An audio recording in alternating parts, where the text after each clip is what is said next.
Terungkap Zuraida Hanum sudah 5 kali berhubungan intim dengan Jeffrey sebelum bunuh Hakim Jamaluddin.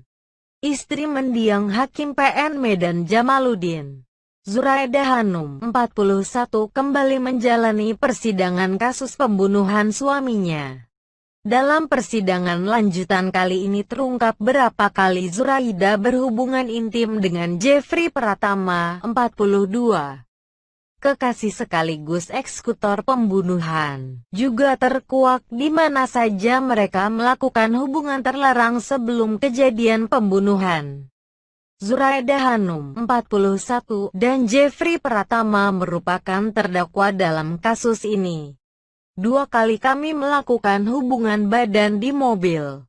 Kalau sama yang di kamar kurang lebih 5 kali, jelasnya kepada Majelis Hakim Eritwa Damanik melalui sidang telekonferensi di ruang Cakra 8 Pengadilan Negeri PN Medan. Di sidang sebelumnya, terungkap saat hakim anggota Immanuel Tarigan yang mengatakan ada hubungan intim antara Zuraida Hanum dan Jeffrey Pratama. Kemudian dikembangkan oleh Majelis Hakim Eritwa Damanik dengan mengatakan pernah di dalam mobil juga. Kamu pernah berhubungan suami istri dengan Zuraida?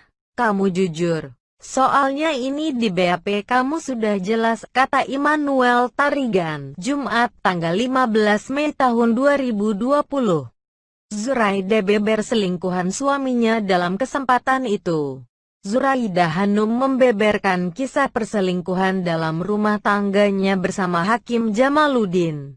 Kisah itu menjadi kesaksian Zuraida dalam persidangan dengan agenda pemeriksaan terdakwa yang digelar secara telekonferensi di ruang Cakra 8 Pengadilan Negeri PN Medan, Rabu tanggal 20 Mei tahun 2020. Dalam keterangannya, Zuraida mengungkapkan 2 wanita yang menjadi selingkuhan Hakim Jamaluddin. Ia pun menyebutkan suami dari seorang perempuan tersebut sempat menggerebek rumah Jamaluddin. Ada 2 orang perempuan PA, ada Rina Hayati, yang sampai digerebek oleh suaminya yang dari Padang ke Medan, kata Zuraida Hanum menjawab pertanyaan penasihat hukumnya, Onan Purba. Setelah Rina Hayati, siapa lagi wanita yang pernah selingkuh dengan Jamal, cecar Onan Purba. Zuraida pun menyebutkan nama seorang pegawai di lingkungan PN Medan, yang saat itu bertugas sebagai guru senam. Kemarin itu dia bertugas sebagai guru senam di PN Medan, ucap Zuraida, yang langsung dipotong oleh Ketua Majelis Hakim Eritwa Damanik. Hakim Eritwa mengatakan bahwa hal ini tidak perlu dipublikasikan karena tidak ada sangkut pautnya dengan pembunuhan. Onan kemudian mengalihkan pertanyaannya tentang korban yang mengambil uang atas nama Zuraida di salah satu bank daerah di Aceh sebesar 4 miliar rupiah. Ada PA di bank Aceh itu, ada utang saya. Jadi yang dikira orang dia banyak uang, padahal itu uang saya PA, mati-matian saya membayar utang tersebut, katanya kepada majelis hakim. Zuraida menambahkan juga sering melihat Jamaluddin video call dengan asisten pribadinya hingga larut malam. Dia itu sering video call dengan Cut, asisten pribadinya. Saya sering melihatnya, katanya. Kemudian hakim menanyakan apakah sebelum membunuh Zuraida Hanum sempat meramukan makan malam untuk korban. Sebelum membunuh, kamu sempat yang menyajikan makanan untuk Jamaluddin? Tanya hakim, dan diamini oleh Zuraida. Iya yang mulia, saat itu dia pulang, dan saya buatkan makanannya.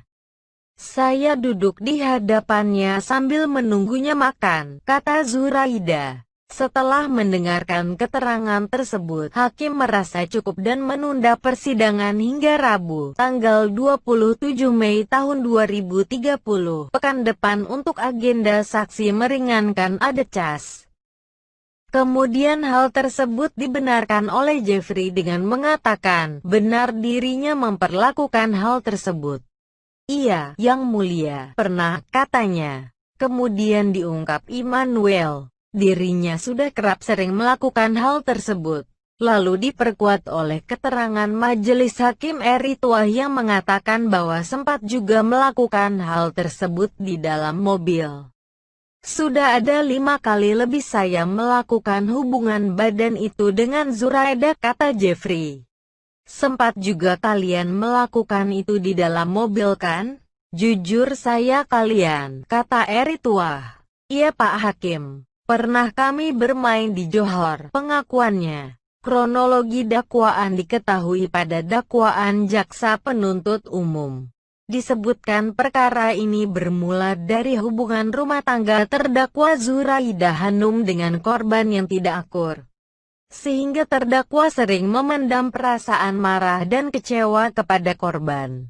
Ketidakharmonisan hubungan rumah tangga tersebut juga diceritakan Zuraida kepada saksi Liber Junianto, sopir, di mana terdakwa mengatakan sudah lama memiliki niat untuk menghabisi korban karena kelakuannya. Jaksa melanjutkan, pada sekitar tahun 2018 terdakwa berkenalan dengan saksi Jeffrey Pratama, berkas terpisah.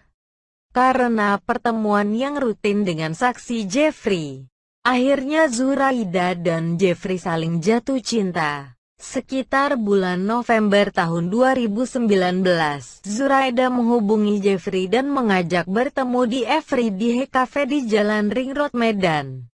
Lalu, Zuraida menceritakan masalah rumah tangganya kepada selingkuhannya itu, Jeffrey.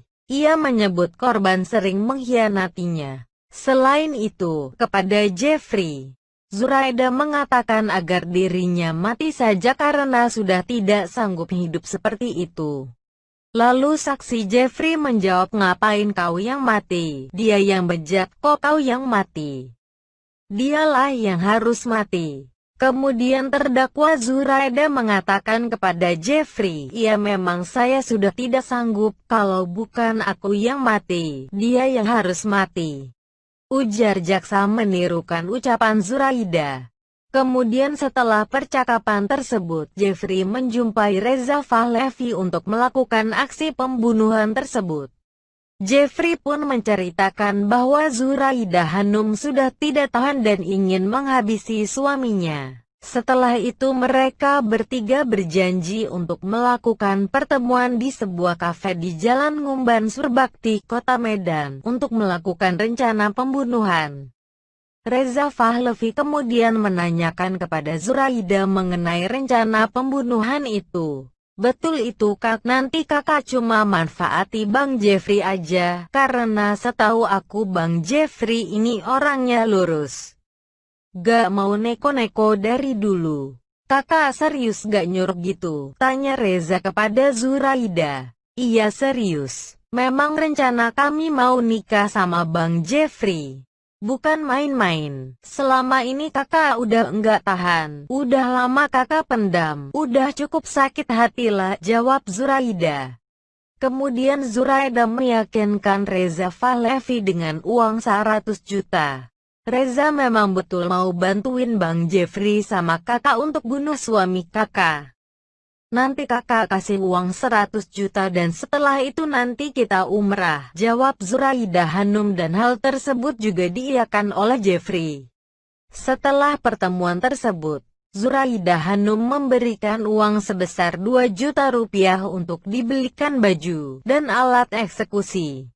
Lanjut jaksa, setelah itu Zuraida mengarahkan para terdakwa untuk datang di rumahnya pada maghrib dan menunggu di loteng rumahnya. Nanti abis maghrib jam 7 aku jemput di depan pajak Johor, terus abis itu kalian ku bawa ke rumah.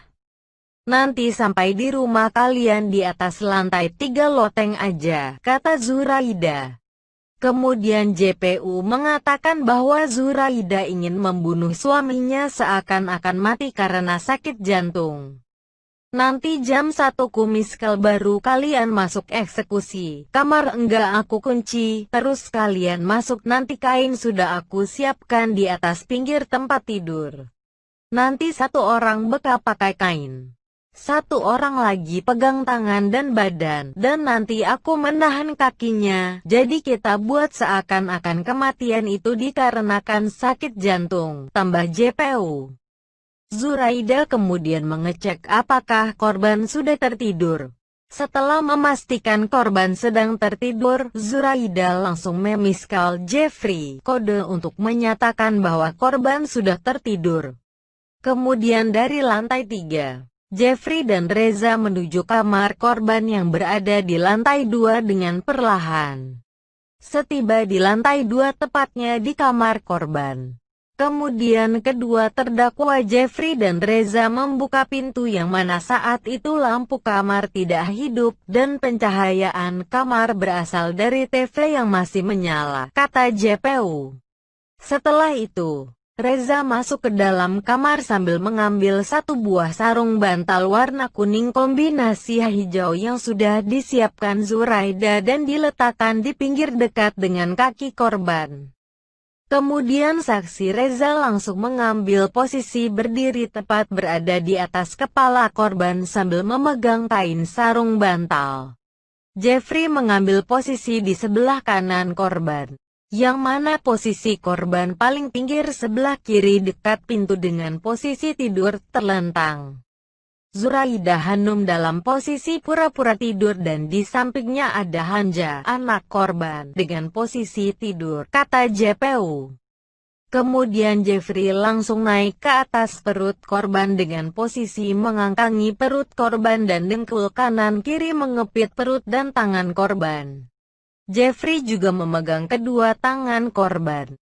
Selanjutnya Reza membekap hidung dan mulut korban dengan menggunakan kain sarung bantal untuk menutupi mulut dan hidung korban. Karena dekapan itu, korban sempat meronta dan membuat Reza semakin kuat mendekap korban. Sementara itu Zuraida menekan kaki korban dengan kedua tangan dan kakinya. Karena korban meronta-ronta, Hanja, anak korban dan Zuraida terbangun. Namun saat itu Zuraida langsung menutupi wajah anaknya menggunakan bed cover agar tidak dapat melihat kejadian tersebut dan menepuk-nepuk anaknya agar tertidur kembali, jelas JPU. Setelah 5 menit dibekap oleh Reza, korban tidak bergerak. Kemudian Reza memastikan korban sudah meninggal dengan memegang dada korban dan memeriksa denyut jantung korban. Apakah sudah tidak berdetak lagi? Setelah memastikan korban tidak bernyawa, Zuraida pun meminta terdakwa Jeffrey dan Reza untuk naik ke lantai 3 sambil menunggu perintah selanjutnya, kata JPU. Terungkap juga bahwa terdakwa Zuraida Hanum sempat tidur selama 2 jam di samping mayat sang suami. Ia kembali tidur bersama dengan anaknya dan korban yang sudah meninggal dunia sampai dengan sekitar pukul 3 waktu Indonesia Barat. Lalu terdakwa memindahkan putrinya ke kamar Syakira, anak lainnya, sebut JPU. Setelah memindahkan anaknya, Zuraida Hanum naik ke lantai 3 dan mengajak kedua eksekutor, Jeffrey dan Reza Fahlevi turun masuk ke dalam kamar korban. Karena melihat di hidung korban ada luka memar, akhirnya Zuraida memerintahkan agar mayat Jamaluddin dibuang ke jurang berastagi atau Belawan dengan menggunakan mobil Prado BK77 HD milik korban. Melihat kondisi korban terdapat memar, Jeffrey merasa khawatir sehingga berkata, "Harus sekarang, nanti bahaya sama kami," kata JPU. Namun Zuraida saat itu melarang karena korban tidak pernah keluar rumah pada jam segitu. Sehingga Zuraida khawatir kalau security curiga. Kemudian Zuraida mengambil pakaian training olahraga Pengadilan Negeri Medan dari dalam lemari kamar korban karena pada saat itu hari Jumat, jelas JPU. Zuraida Hanum menyuruh Reza untuk memakaikan baju olahraga. Sementara Zuraida memakaikan cincin, jam tangan, dan kalung korban. Selanjutnya Jeffrey dan Reza diminta Zuraida untuk menunggu di kamar korban hingga pukul 4 waktu Indonesia Barat. Ketika sudah mencapai pukul 4 waktu Indonesia Barat, Zuraida bersama kedua terdakwa lainnya mengangkat mayat korban menuju ke lantai 1, kata JPU. Mereka berbagi tugas, di mana Zuraida membuka pintu rumah dan memastikan agar tidak ada orang yang melihat, lalu membukakan pintu mobil. Kedua terdakwa lainnya mengangkat jasad korban dan memasukkannya ke dalam mobil, sehingga ketiga terdakwa tersebut membuang mayat korban di perladangan kebun sawit milik Darman Sembiring di Dusun 2 Namo Bintang, Desa Sukadame, Kecamatan Kutalimbaru, Kabupaten Deli Serdang, kata JPU.